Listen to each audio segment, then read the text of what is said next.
et pour édifier le peuple de Dieu. Voilà pourquoi je suis venu dire merci à Dieu. J'ai été tourmentée pendant très longtemps pour avoir des enfants. C'était peut-être pas autant d'années que les bien-aimés qui ont témoigné. Pour rassurer ceux qui viennent dans la maison de Dieu, ceux qui viennent chercher vraiment la face de Dieu, dans leurs désirs, dans leurs besoins. Peu importe ton besoin. On peut dire que c'est un besoin d'enfant, peut-être un autre cherche autre chose, une solution dans un autre problème. Mais lorsque tu introduis tes pieds dans cette maison de Dieu, dans la maison de Dieu, il y a toujours la solution. Je ne sais rien dire, il n'y a que la solution. Il y a la solution parce que j'étais venue ici depuis 2003. J'étais tourmentée depuis Kinshasa, je n'arrivais pas à avoir des enfants. Et quand je suis tombée enceinte, je ne savais même pas que j'étais enceinte. Papa m'a dit, je te vois enceinte. C'est papa qui m'a dit ça. C'était papa qui m'avait dit ça. Quand j'ai commencé la grossesse, alors tous les problèmes ont commencé. Les médecins m'ont dit non, écoute, avorte de cet enfant. Tu as un problème de myome, tu as un problème de myome, mais les enfants ils ne naîtront même pas. L'enfant ne résistera pas devant ça. J'étais dérangée, tourmentée par ça. Je venais toujours à la prière. Je venais souvent à la prière. Et je m'asseyais toujours là de l'autre côté. Je me tenais face à cette colonne contre le mur. Je priais face au mur. Je priais là. Je priais tout le temps là. Et après, je suis allée voir le pasteur. Le pasteur a prié pour moi par rapport aux inquiétudes et à la peur que j'avais. Papa m'a rassuré que il m'a rassuré, il m'a dit cet enfant naîtra et nous bénirons cet enfant ici.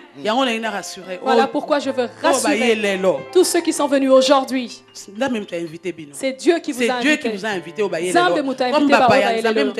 Comme les visiteurs, c'est Dieu qui vous a invité. Vous n'êtes pas venus pour rien et vous rentrerez avec quelque chose. Voilà pourquoi je veux dire merci à Dieu pour les enfants que Dieu m'a donnés.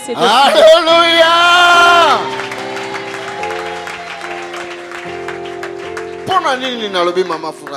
Pourquoi est-ce que Maman Foura devait témoigner?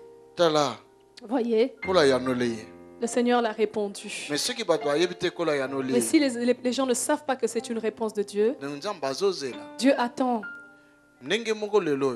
C'est de même aujourd'hui pour toi. Pour vous qui recevrez votre miracle aujourd'hui. Et tu fuis avec ton miracle. Tu ne donnes pas gloire à Dieu. Alléluia. Amen. Si tu reçois un miracle, peu importe le lieu où tu te trouveras, fais-nous signe. Nous avons besoin de récupérer ce témoignage-là pour donner gloire à Dieu. Alléluia. Amen. Lorsque je voyais Maman Foura en train de prier contre le mur, elle pleurait dans sa prière, elle pleurait.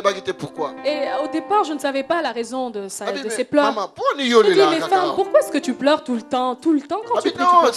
Elle dit, quand je prie, je sens souvent une envie de pleurer, je pleure. Je dis non, ces pleurs sont un peu exagérées. J'ai dit, mais maman, tu as besoin d'enfants, n'est-ce pas? Oui, papa. Je dis, oui, c'est vrai, pasteur. Alléluia. Amen. La parole de Dieu qui était dans Élie pour Anne s'est accompli encore ici. Sur cette colonne. Maman Foura, que le Seigneur te bénisse. Ces belles filles que tu as, nous porterons des beaux costumes par la suite. Merci. Alléluia. Vous pouvez obtenir plus de renseignements en appelant les numéros affichés ou en écrivant à info@tonysilassi.be ou encore en visitant notre site qui s'affiche à l'écran.